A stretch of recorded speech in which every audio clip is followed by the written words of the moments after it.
1986 থেকে 1991 সাল পর্যন্ত দক্ষিণ কোরিয়ায় ঘটে যাওয়া নৃশংস একটি সিরিয়াল কিলিংয়ের ঘটনা নিয়ে নির্মিত হয় মাস্টারপিস এই মার্ডার মিস্ট্রি থ্রিলার। তবে যদি আপনি দুর্বল হৃদয়ের মানুষ হয়ে থাকেন তাহলে আপনার মুভিটি না দেখাই ভালো।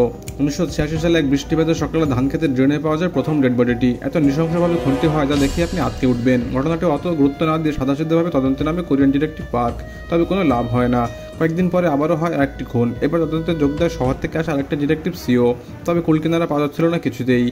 এদিকে খুন কিন্তু থেমে নেই। অনেক চেষ্টার পর ক্লু পাওয়া যায় যে খুনগুলো হয় শুধুমাত্র বৃষ্টির রাতে এবং লাল কাপড় পরা মেয়েদেরকেই করা হয় টার্গেট। আর এই রহস্য পাওয়া যায় যে এই ব্যক্তি নিয়মিত রেডিওতে একটি নির্দিষ্ট গানের রিকোয়েস্ট করে শুধুমাত্র বৃষ্টির রাতে। আর খুনের দিনগুলো মিলে যায় সেই দিন এবং সময়ের সাথে। এই রহস্যময় ক্লুকে কাজে লাগিয়েই তদন্ত আগায়। শেষ পর্যন্ত তারা এক সাসপেক্টে ধরে, কিন্তু প্রমাণের অভাবে কিছুই করতে পারে না। ডিএনএ রিপোর্টও আসে অমিল। ভ্যাপাচাকে খেয়ে যায় দুর্ধর্ষ দুই গোয়েন্দা। আর এভাবেই অমীমাংসিত থেকে যায় বহুল আলোচিত নৃশংস খুনের কেসটি।